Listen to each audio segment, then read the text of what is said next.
So welcome to the beginners, complete beginners Pilates class in this little series that I have. We're going to start with just some preparations for some of the traditional Pilates exercises. And I just wanted to start off with a little bit, we are going to start lying down, but I just wanted to start off with a couple of things. It's really handy to have one of these handy. It's a yoga block. But anything that's this shape and not so hard that you can't sort of squeeze it with knees or squeeze it with feet, and not so heavy that you can't pick it up would be great. So a book wrapped in a blanket, or a book wrapped in a towel, or just a book on its own, something like that. A small towel, so a small sort of folded towel. This can be hand towel size. This is an actual yoga towel, but anything that is roughly around this shape and this thickness would be helpful. It's really handy to have underneath the back in things like the roll up and the roll down. It's really handy to sit on when we come up to sitting, just to raise the pelvis, especially if the hamstrings are tight and tend to pull you into a slouch or into a backward tilt. So very handy. It can also go under the back of your head. So if you have any sort of neck issues or a slightly forward head position, when you go to lie down, your neck will be overextending in order to get onto the floor. So it can be nice to have underneath your head. You just must remember that if you are going to take your pelvis off the floor, you take out what's under your head, because lifting the pelvis changes the extension in the rest of the spine. You could also have something like this under your head, and something like this to sit on if you had it. Something around this shape would be really great as well. Again, that's a specific prop. So if you want to, you can come to lying on your mat. Just one more thing to say, and you can have a look sitting up, or you can just have a look lying down, is that when we're talking about the powerhouse, or we're talking about the core, the center of us, the abs, we're always talking within the rectangular frame of the two hips and the two shoulders. And the fact that we want a sense of evenness. So if each shoulder had an angle and each hip had an angle, that, you know, we're always working on them from a point of view of them being even. So being able to get into and do exercise in them in that even way. And when we're talking about engaging the abs, we're not talking about engaging the abs so that they crunch. When we engage the abs, we're not asking them to pull the bones, unless we're asking them to pull in the bones. But when we're talking about just being in a neutral spine and engaging the abs, it's a contraction in without any actual movement of the bones. So just to bear that in mind, it'll become more obvious as we go through our practice. So for now, just come to lying all the way down on your mat, head resting on the floor or on a towel. And again, it can be a little bit high or it can be quite high, and you might reduce the height of your head as you come through your practice. And then do bring your hands onto your pelvis, so that again you get a really good idea. And again, here you've got your corners of your shoulders and the corners of your hips.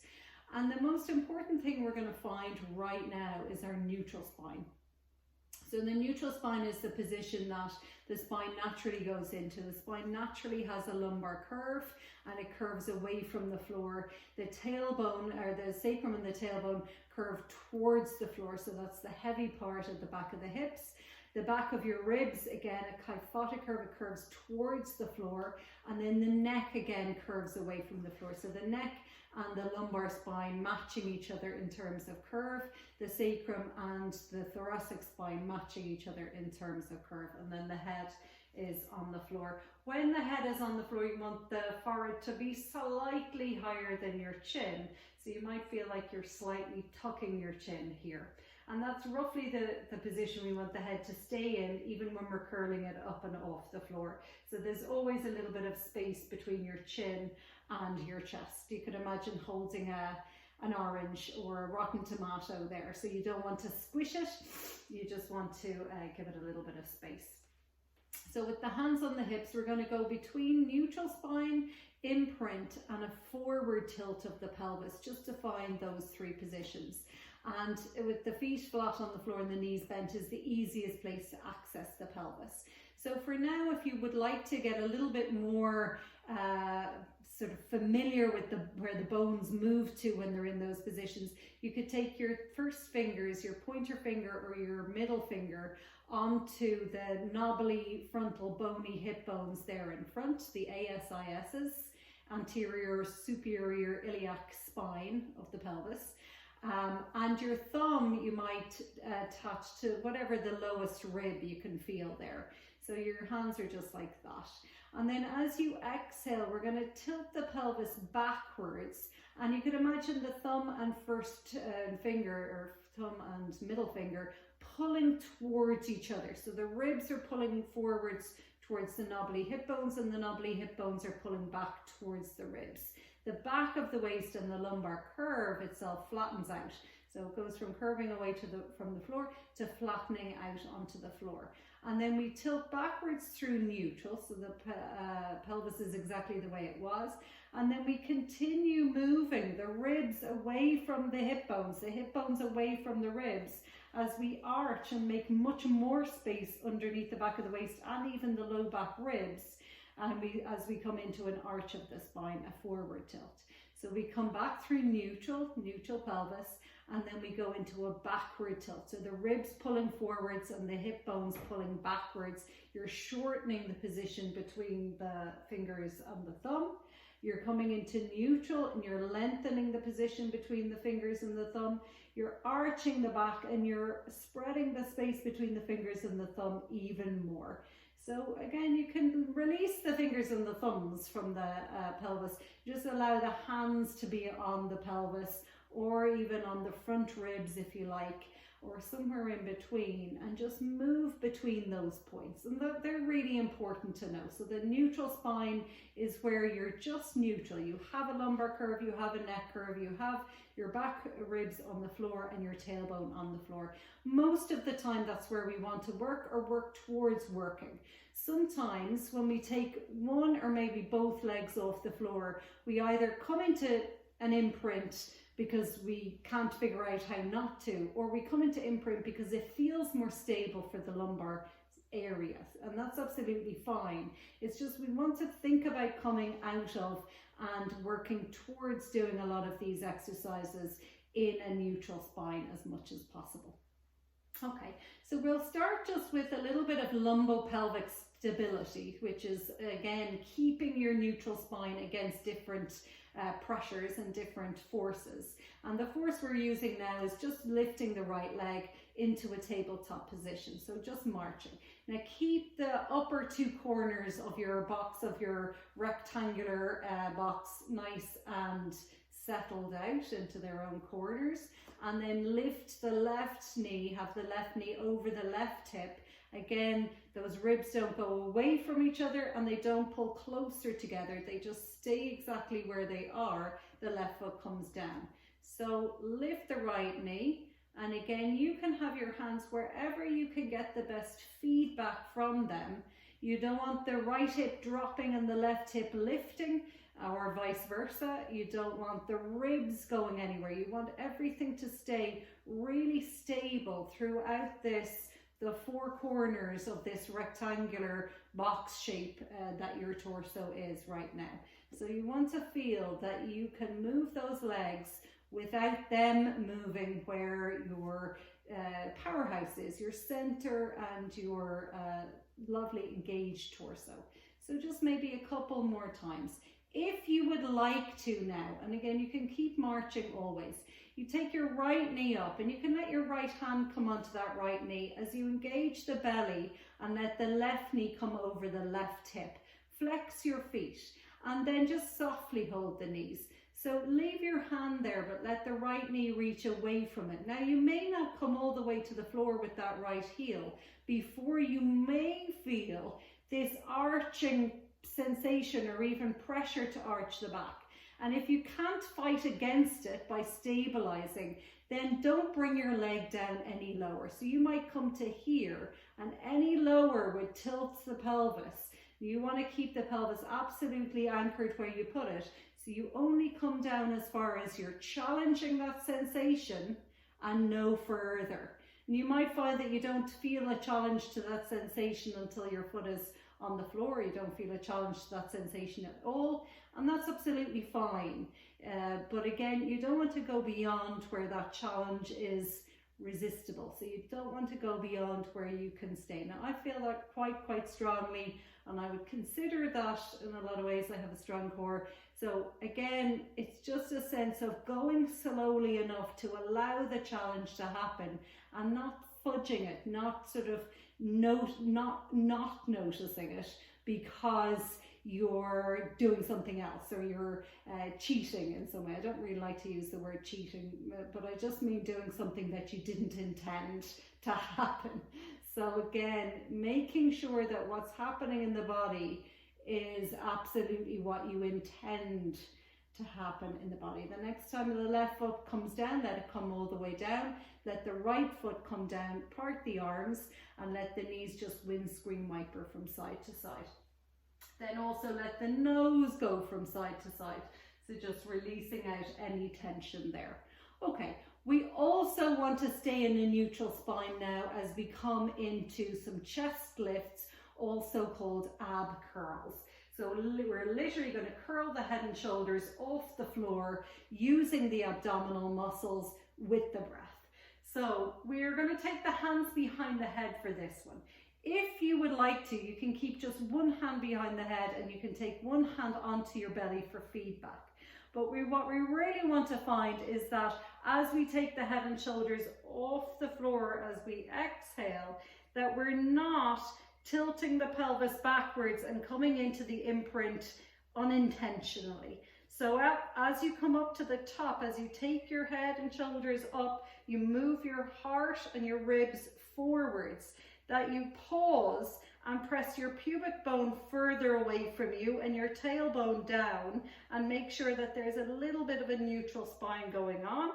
Inhaling again for one more breath. And now exhale, lower down, and the pelvis stays absolutely where it was. Inhale at the bottom. Exhale to move. So the rib cage slides forwards. The pubic bone stays forwards. The tailbone stays down. Inhaling at the top. And then exhaling, no movement in the pelvis. Go really slowly. Make that exhale last all the way through the movement, and the movement last all the way through the exhale. When you get down, inhale. And then exhale, start to come forwards, really moving those ribs forwards. Inhale at the top and exhale all the way back down. So inhale again, last time. Exhale, come forward. Inhale, come forward. Remember that there's space between your chin and your chest. It's not smushed onto your chest. That will strain the back of your neck if you do that. So try not to smush the chin down, but really move your forehead forward. We're going to take just 5 little pulses forward for 5, 4, 3, 2, and 1. Hold it there now. Inhale.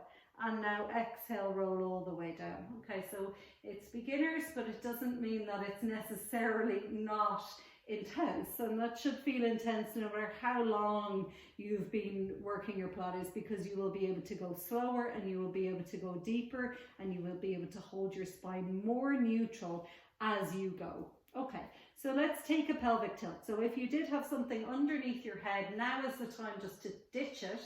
As you bring your hands down onto the floor, make sure those upper corners are nice and wide, the arms are long by the sides. We're going to press the feet down into the floor, squeeze the buttock muscles, and lift the hips up. And again, you want to keep the shoulders down. So you don't want to have thrown your chest back towards your chin. You want to keep the shoulders down and lift the hips up. So shoulders down, lift the hips up, and we're going to go for 5. Drop and lift. 4 and lift. Keep pressing the feet. Make sure the big toe balls are staying down. And 3 and squeeze. And last one, lift up and then roll all the way down. Now, if you did have something, some sort of prop, just grab it now and pop it between your knees. So just right between your knees. If it's very uncomfortable between your knees, you could go between your thighs. But pop it between your knees for now. The arms are by the sides, the feet are pressing down, the buttock muscles squeeze again. Remember, we're keeping the chest broad and the shoulders down. We're lifting the hips now, and as you lift the hips, squeeze into the block so your inner thighs turn on. We're going to drop the hips down halfway, squeeze back up the back of the hips, squeeze into the knees, drop down, squeeze the back of the hips to lift up, squeeze the knees into the center line, into the block, drop down and squeeze up, squeeze the inner thighs.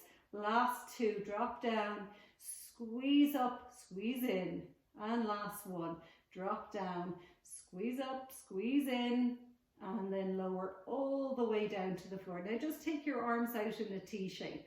Move your feet a little bit closer to you. You can keep the block between the knees now. And then let the right foot pick up entirely off the floor as you twist to your left, or you twist your knees to your left, and you can look over your right hand. And then with the belly, so really pull the belly back down onto the floor. And the right foot comes down when you come to center. The left foot picks up off the floor as you bring your knees to the right, and you roll to look over the left shoulder. And then again, use your belly, pull the belly back, take your left foot back down onto the floor and come back to center. One more time, squeezing the waist now to twist left, and then squeezing the waist to twist back. Right foot down. Lift the left foot and come squeezing the waist to twist right, and then squeeze your waist back and down onto the floor is the action, not just left to come down. Take the block out from under or from between your knees. Very nice. Okay, so we're going to just focus on the breath for a moment now, and as we go, we're just aiming to take nice easy breaths. The Pilates form of breathing is inhaling through the nose and exhaling through pursed lips. So we're going to find that now as we inhale the arms up and exhale, push forward with the arms as we take the head and shoulders off the floor. We're going to inhale and exhale forward. One more time, inhale. You could inhale into your back ribs and exhale, really push forward as if I was pulling your fingertips forward. Your shoulder blades or your shoulders stay down away from your ears. Inhale, come all the way back down onto the floor. Okay, so we're going to set up for the 100. So the 100 is both a breathing and an ab exercise. We're going to do this one with the feet down onto the floor. And I'm going to give you an option for looking after your neck here as well. So we're going to inhale here, and the first thing we're going to do before we even take the head and shoulders off the floor is pump the arms. So just to get that action, the arms pump, and they pump from your shoulders. Now as you pump your arms down, try and pull your front ribs down into your back ribs as well. So go for inhaling 2, 3, 4, 5, and exhale. Inhale.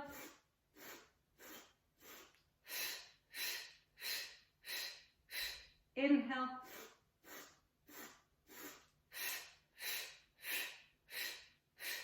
Okay, and rest. So that's always one you can do. It's a breathing exercise. You're inhaling little sniffs, exhaling. You can do it, and the pumping of the arms is a really just good cardiovascular exercise. It's a really nice thing to do. Okay, so if you would like to, you can reach your hands up and forward. You can tilt your chin slightly down, but again, leave space between the chin and the chest. Roll the head and shoulders off the floor. Keep the belly rocking down towards the floor and the front ribs pulling forwards. Then we pump the arms from the shoulders. The arms stay strong. Inhale, 2, 3, 4, 5. Exhale. Inhale, 2, 3, 4, 5. Exhale, 2, 3, 4, 5. Take your right hand behind your head. Exhale, 2, 3, 4, 5. Inhale, 2, 3, 4, 5. Exhale, 2, 3, 4, 5. Left hand, 2, 3, 4, 5. Exhale. Inhale, 2, 3, 4, 5. Exhale, 2, 3, 4, 5. Reach both hands, 2, 3, 4, 5. Exhale, 2, 3, 4, 5. Last round, 2, 3, 4, 5. Exhale. And come all the way down. Take your nose from side to side. Very well done. Obviously, you could have stayed with one hand behind the head the whole time and just had one arm pumping at the time. But again, we are looking to not always just avoid the neck entirely unless you've actual neck issues rather than just fatigue.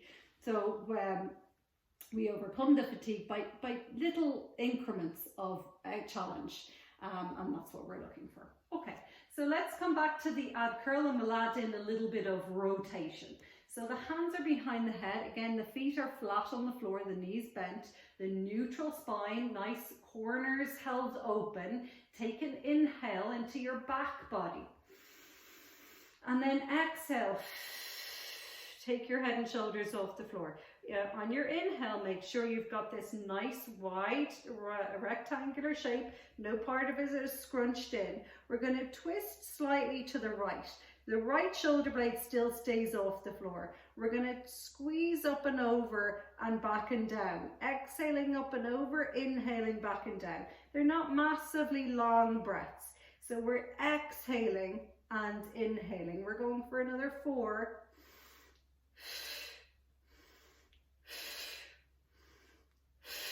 Inhale to center and exhale, come all the way back down. Take an inhale here. Exhale, take your head and shoulders off the floor again, twisting to your left. We're going to exhale to come forwards and inhale to back off. Exhale forwards, inhale back. Exhale. Think about pulling your right ribs towards your left hip. Last one, inhale to center and exhale all the way back and down. Take your arms by your sides. Allow your knees to windscreen wiper a little bit from side to side. And then we're going to roll onto our sides, push into that top hand and come all the way up to sitting. We're going to come back to a little feet on the floor, knees bent, and the hands behind the knees. And use the hands behind the knees to sit up nice and tall. So we're going to do rolling down or rolling back as our little practice here. So the feet are flat on the floor. If you would like to, just so that the legs remember to stay working, this is entirely optional, pop a block between your feet and see if you can remember to squeeze into the feet as well as to press the feet down at the same time. We're going to sit up nice and tall, and then we're going to drop the nose down to look towards the pubic bone, and we're going to pull the rib cage back, so the front ribs pull back, the navel, the belly button pulls back, the frontal knobbly hip bones pull back, and we round and roll backwards until the arms are straight and we're just hanging on to the sides of the knees. Can you remember to push the feet into the block and down to the floor, and then pull forwards? Use the belly rather than your hands, and then inhale to sit up nice and tall. And drop your nose and round backwards. Exhaling to round, coming back. Now squeeze your bum, squeeze your feet, pull your belly back and round yourself all the way back upright. Exhale again, the head drops down, the pelvis starts to roll backwards. We round and lengthen the arms here, pull the belly backwards and then pull all the way up. This time we're coming all the way down. So come into that first position, drop the nose, pull the ribs back, pull the belly back and pull the hips back. Come into this position and then keep pressing or grabbing as much thigh as you can to keep that shape of the spine as you roll all the way back and down. Okay, so we're going to come up the same way now. We're going to grab onto the sides of the thighs. We're going to tilt the chin forwards and pull into the chin and really hold on. Pull the belly back, keep that rounded position. That's key here as we come all the way up and lift up. And then one more time, the nose drops down, the ribs draw back, the belly draws back, The hips draw backwards as we round, and this time straight into the rest of our roll down, keeping that rounded shape for as long as you can. The head comes down, take an inhale, keep the feet pressing. Exhale, the nose comes up first, the heavy bit first. The ribs start to come forward. We grapple with the thighs as we really hold them, walk up the thighs and come into our roll up. Very, very nice. Okay, and then just take the block out to the side. We'll just take a little mermaid stretch just to release what we've done so far. So the right shin is in front and the left leg is behind. You might feel like you're a little bit lopsided. That's absolutely fine.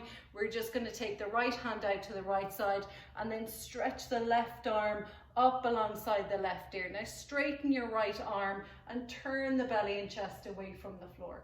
Take an inhale into your left side. And then exhale, push off that right arm and take the left hand down. Take the right arm up and over. So really reach it over, pressing that right hip down, stretching into that right side of the body. One more breath. Okay, and then lean into the right hand and just scoop that left leg in front. Take the right leg out beside you. And then the left arm comes down. We take that stretch overhead, but we turn the belly and chest a little bit away from the floor. So we're getting that lovely stretch and twist. Press off the left hand, come onto the right hand, take it all the way up and overhead. Breathe into this left side. Inhale and exhale. Very nice. Okay, so we're going to come to all fours now. And I'm going to do two things here before we move to anything like plank position. So the first thing that I want to do is for the shoulders. So for the shoulder position, I want to do an exercise in Pilates called sternum drops. We're going to keep the arms completely straight. The arms attach into your shoulder blades, which are attached to your rib cage, but not in a bony connection. There's slippy surface between them. So I want to drop the sternum and the rib cage, which is attached to it, down, and the arms are straight. So it's only the shoulder blades that move together. And then we're lifting the chest up away from the floor. The shoulder blades pull naturally apart. And it's not that we're pulling the shoulder blades apart and pulling them together. It's that because we're dropping the rib cage down and lifting it back up, the shoulder blades are moving. Usually we're moving the shoulder blades and the chest is staying, or the rib cage is staying still. This time we're moving the rib cage and the chest is staying still. So the converse of that would be if I was to sit up and I was to pull my shoulders back and move them forward, then my shoulder blades would be moving and my rib cage would be staying still. But that relationship, that kinetic chain, is really, really important as we come to build upper body strength. The second thing I want to do here is called the pregnant cat. So it is releasing, so your deepest layer of abdominal muscle, the transversus abdominis, its resting tone helps to hold the abdominal viscera in place, to put it succinctly.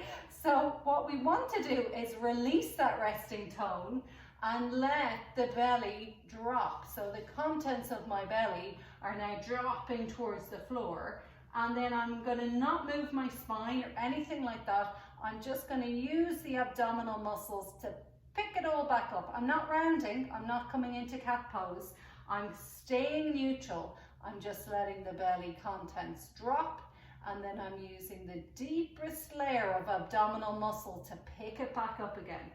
So it might take a moment or two to not tilt your pelvis backwards, to not move your spine, to figure out what muscles are doing what. But see if you can play with it. I'm not moving the pelvis, so no moving pelvis. Pelvis is still, belly drops. Very unusual thing for us to do. We're not designed that way, and we're not designed that way culturally either. We don't tend to let the belly hang out by choice. We allow the belly, and we pull the belly in all the time, and we keep the belly nice and tight. we don't tend to just let everything hang out. And here we're letting everything hang out just so that we can pick it back up again.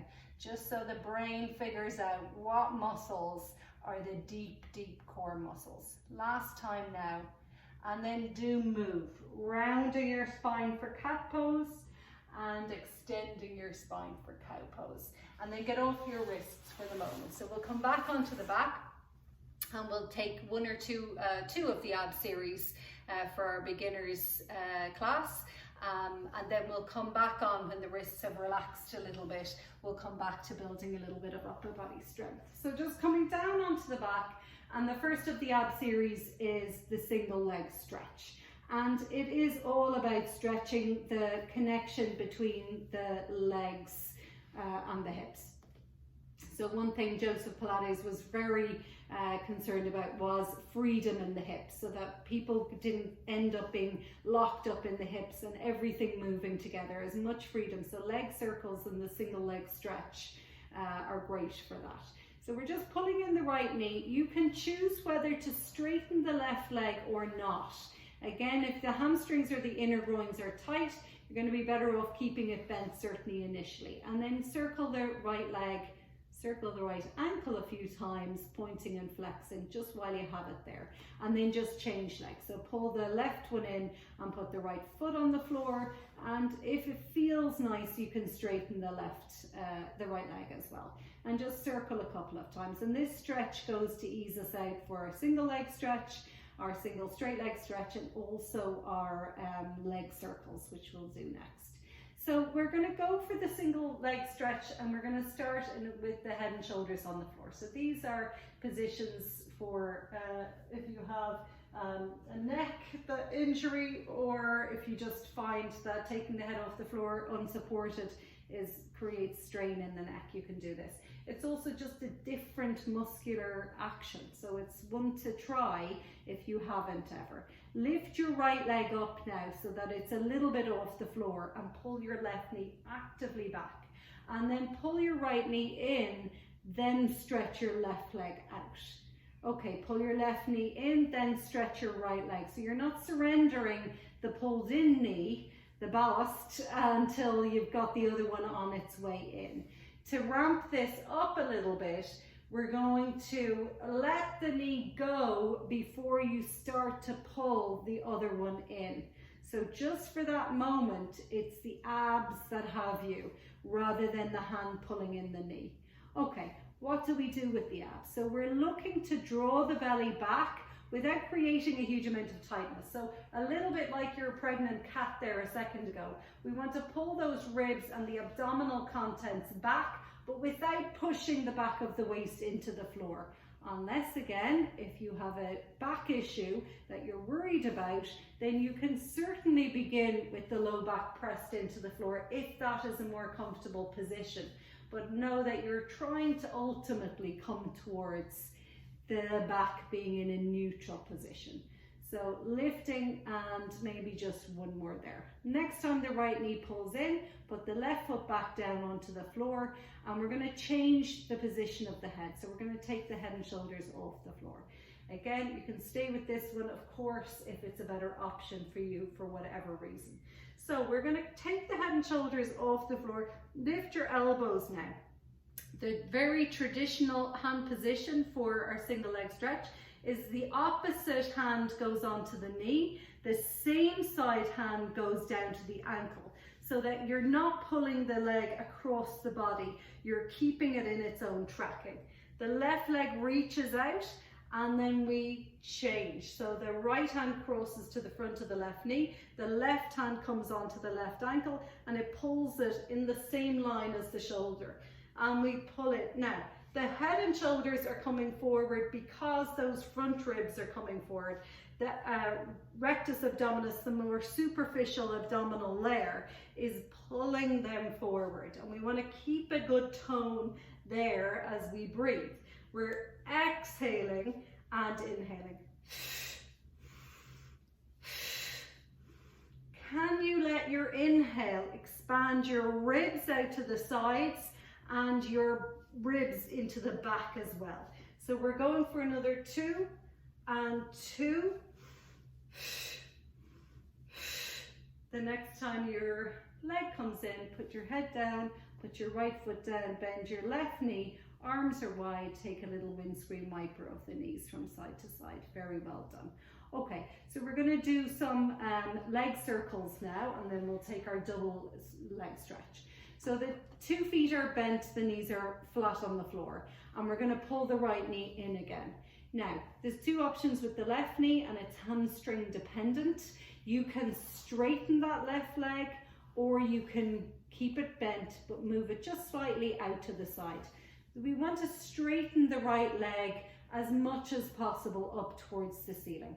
So we want to have that right leg nice and straight, and the left leg can be straight as well, or it can be bent.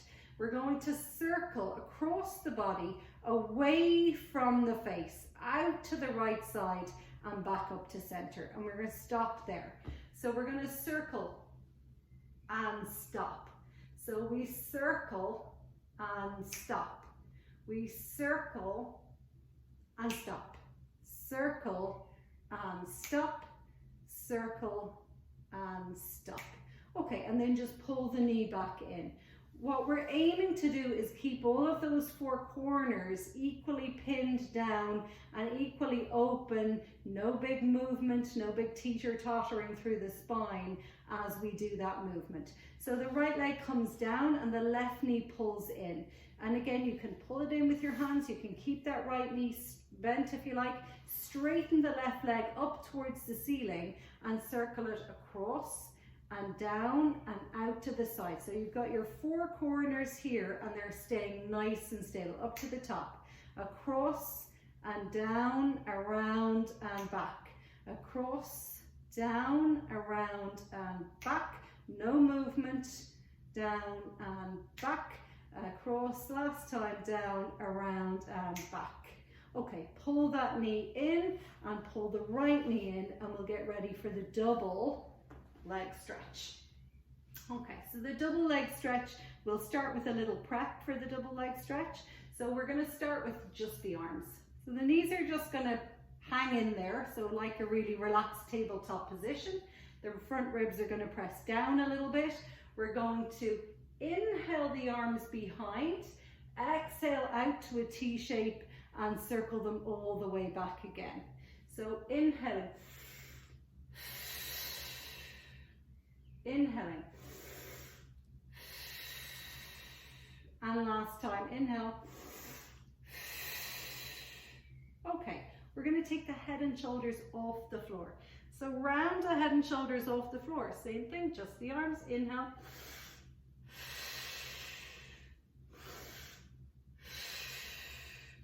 When I bring the arms back, I don't want that to bring my head back onto the floor. I can keep my head on the floor, but I don't want the arms bringing me up and down.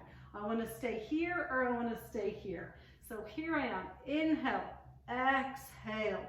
We're going to add the legs now. So the legs are going to go either straight up or forward to about a 45-degree angle, depending on how that feels. So we're going to inhale and exhale.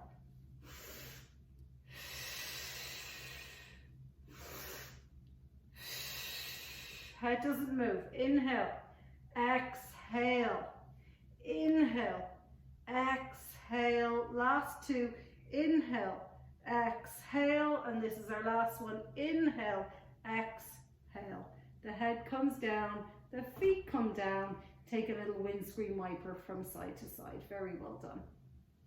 Okay, so we're going to come onto some side lying now. So just come to lying on your side. And here again is where you might help your neck a little bit. So you could pop your blanket or your towel on a block and let your head come onto a block, and it'll just keep your head in line with your spine. And maybe your head doesn't mind being there and you could have your arms out in front of you. Or if you don't have a block and you don't mind having your head propped up in your hand, you could do that either. But you still want to have a sense of the 4 corners of your rectangle here being fairly. So you don't want this side really scrunched up these two corners and these two corners miles away from each other. So as much as possible, you're lengthening this top hip away, and you're keeping, it'll be a slight, depending on how you were. So if you were here on your block, you might get a much more even sense. And then we're going to straighten that top leg. So the top leg is going to, both knees are bent. We're going to straighten that top leg, and we're going to kick the leg forward. So your top hand is just in front of you. It's going to help you a little bit. The belly is drawing back. The right corner, the left corner, the right corner, the left corner, all staying nicely stable. As we kick the leg any amount forward, so we want to kick it without the hip moving. So the hip stays where it is. We kick the leg any amount forwards, and we reach it all the way back, and we bear the belly backwards against the weight of that big heavy leg kicking backwards. So you can kick forwards, and as you kick forwards, you can flex your foot, and then you can point your toes to bring that leg all the way backwards. Again, as you go backwards, we don't want the hip going backwards as well. So we're resisting with the belly against the weight of the leg. Forwards, and then point back. Squeeze the glutes here a little bit. Point back. Squeeze the glutes, kick forward and point back. We've just two more. Kick forward and point back. And last one, kick forward and point back. We're going to do our leg lifts, our lateral lifts. So outer hip working strongly as we turn the knee. So there's a slight external rotation available in most of our hips and thighs, the relationship there. So we find that slight external, so the knee just slightly turning away from the floor, and we lift the leg with that external rotation and flex the foot to bring it down. So we're pointing the toe to lift it up, flexing to bring it down. You might be a lot higher, you might bring your leg naturally a lot higher, or you might be lower. It just depends on what your range of movement is, and you try not to go beyond that. Because if I was to bring my leg any higher, I'd have to drop my hip back to do it. And then I would lose this left corner here. So I want to lift my leg and flex or point down. Flex it up, point it down, or even gone the other way. Flex it up and point it down. We've got two more. I'm even pointing up and flexing down, should I say, pointing up and flexing down. Doesn't matter which you do. And then bend the knee and just give the top hip a little bit of bash. Okay, we're going to come straight to the other side on this one. So you can go just to your other side. I'm just going to turn around to face this way. And again, any of the same props on this side. The knees are a little bit bent here. You can have a nice long bend. That top hip is reaching away. So both hips are even, both shoulders are fairly even. Okay, and then we straighten that top leg, and it lifts just a little bit higher than hip height. You'll feel a draw back of the belly naturally to lift that leg. The top fingers are just in front. Kick the leg forward, resisting with the belly. Point to drag it backwards, squeezing the bum. Kick it forwards, squeeze to draw it backwards. Kick it forwards, squeeze to draw it backwards. Kick forwards, squeeze. And last three, and backwards. Keep the hips nice and still. And last one, kick it forwards, draw it backwards. And then we're pointing up. So there's that slight external rotation, just turning the thigh away from the floor without moving the hip, flexing it down, or the other way. So you can flex up and point down if you prefer. Pulling up with the point of toe and flexing to come all the way down.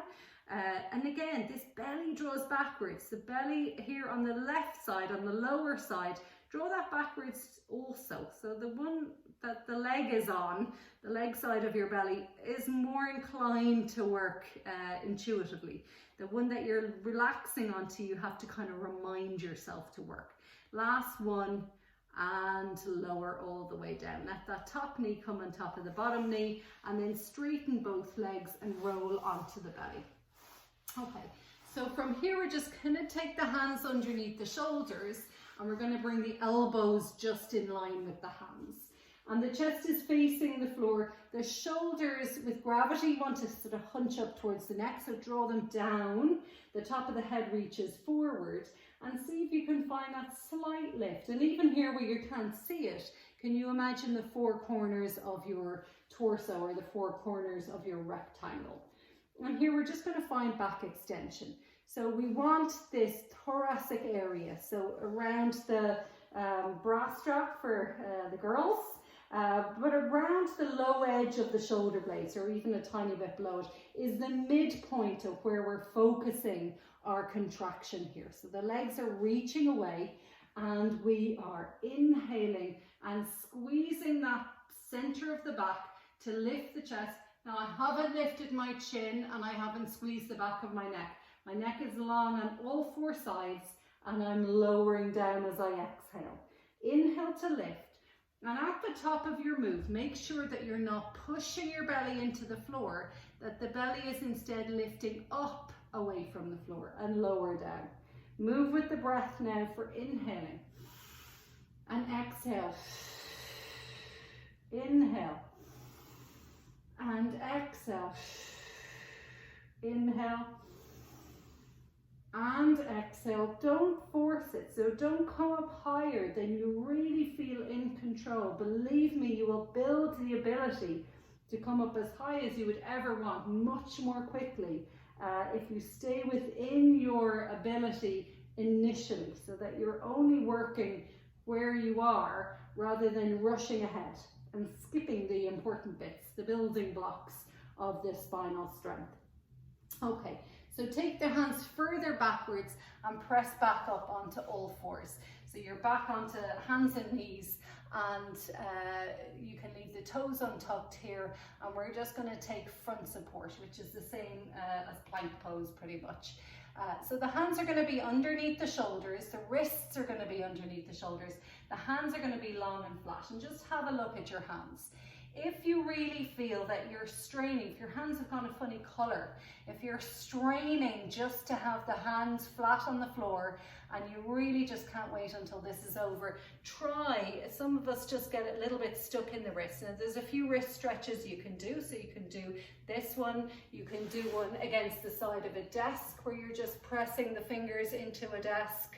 And you can do it both ways. So you can do it with the fingers pointing up and pulling back, or pointing down and pulling back. So both of those are nice wrist stretches to do. And again, with these little wrist mobility exercises, it's a daily thing. It's a little bit of engagement, and it's done daily.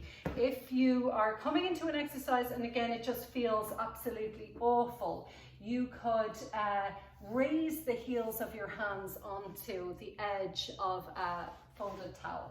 So you need to make sure that you're not fitting the width of whatever towel you've chosen, that the towel you've chosen is wide enough that the heels of your hands, the wrists basically, can be underneath their own shoulders, which isn't super long. The middle fingers touching is about the width that you need to be. So the hands raised, it just opens out that angle at the wrists, and you've got lots of chunky little many-sided bones there that are working together, and it might just give them a little bit of release. So you walk back away from the hands, you walk back away from the wrists, lengthening the arms, lifting your chest. So again, if there's that tendency to fall into your lower back or between your shoulder blades, we lengthen the arms, we lift the torso, we lift the belly, we lift the sternum, and then we're going to straighten the right leg back, press the hands down and forwards, lift the belly and straighten the left leg back. And what you're aiming to do here is check that you've got all the elements correct. So you've got your arms straight, you've got your collarbones wide, you've got an idea of your rectangle and where the corners of it are, and the fact that they're nice and even, right to left and upper to lower. And then that the belly is lifting. So your pregnant cat, you have dropped the belly, but you are in that lifted position of the belly. You're in that lifted rib cage. You're in that straight arm position where you've lifted your rib cage between your shoulder blades, so they are slightly apart, and that your legs are nice and straight and you're pressing the heels backwards. and then bring your knees back down and take a little stretch back into child's pose. If you're not loving child's pose, if the knees don't feel great, you could pop your towel between your thighs and your calf muscles and settle all the way down into child's pose, which will just aim to stretch out the low back after the little bit of back extension. Okay, so we'll do just one set of push-ups before we finish. And again, you can take any of those little alleviations, so a little bit of the towel underneath the wrists, or the wrist stretches first, anything like that to make it feel a little bit better. But we want the hands just underneath the shoulders, not too wide, not too close together. The knees are under the hips. We're going to take plank position just for positioning. So we push into the floor again. We take the right leg back. We feel that the shoulders aren't hiking up towards the ears. We're drawing the shoulders down and apart by lifting the torso and lifting the belly without tilting the pelvis backwards. We don't want a rounded spine. We want it nice and long. And then bring your knees down onto the floor where they come to without untucking the toes. So the toes stay nicely tucked under. We have this nice broad collarbone position. We take an inhale and we're exhaling. We're bending the elbows and lowering 3 inches, no more than that. And then we're pushing the arms straight. We're spreading into every single fingertip now, pressing. The fingers are long and flat. As we lower the arms, squeeze the backs of your shoulders. Squeeze the backs of your upper arms. Keep your belly lifted, 3 inches only, and then straightening the arms. That was 3, we've got 3 more. So 3 inches only, squeeze the back of your upper arms. And last 2, oh my goodness. And squeeze and straighten. And last one, squeeze to bend, squeeze to straighten. And then stretch your hips all the way back to your heels and tucked under toes. Take a stretch there, wiggle your hips from side to side a little bit. And then come all the way forward, knees towards the hands, and then just again sit towards the front of the mat. So sit just in a comfortable position for our last couple of moments. We're just going to take a little release for the shoulders. So we're going to bring the palms to face up in front of us. The palms are facing up just as if we were holding onto trays. And we're going to take just that right tray out to the right side. Elbow stays close to the side. You're not letting the elbow move away from you. So we're just taking that tray out to the right side, and then we're straightening the arm. Keep the shoulder down. We're going to bend the elbow so it comes back to the waist, and we're going to take it all the way back. We're going to do the same with the other arm. So then we take that left tray out to the side as far as it'll go. When it won't go any further, we straighten the arm. Keep the shoulder down away from the ear. Bring the elbow back and then rotate back in. Both arms. So hands go out. When they don't go out any further, keep the neck nice and long. Reach the arms as straight as that's possible to bring them. And then rebend, keep them out, and then draw them back in. Bring your hands so that they cross your chest. And we're going to drop the chin down towards the chest. So just let the chin be heavy here for a moment. Notice if the left side and the right side are getting an equal stretch. And then slowly drop your right ear to your right shoulder. So you're stretching a little bit more into the left. Keep your chin low. Just stretching that left side. Take a breath now. That's my ickier side, so I can definitely feel that. Bring the chin back and just change the cross of your hands. And then see about taking the left ear towards the left shoulder. Nowhere near as much sensation for me on that side, but it's still a nice stretch. Just releasing there. Drop the chin towards the chest now, and then just releasing the arms behind you. Lift your chest, draw your throat back, bring your fingers to the floor and look up. And then exhale. We are finished for today. So again, if you want to take any little just twists to release out, you want to lie down for a minute, you can go ahead.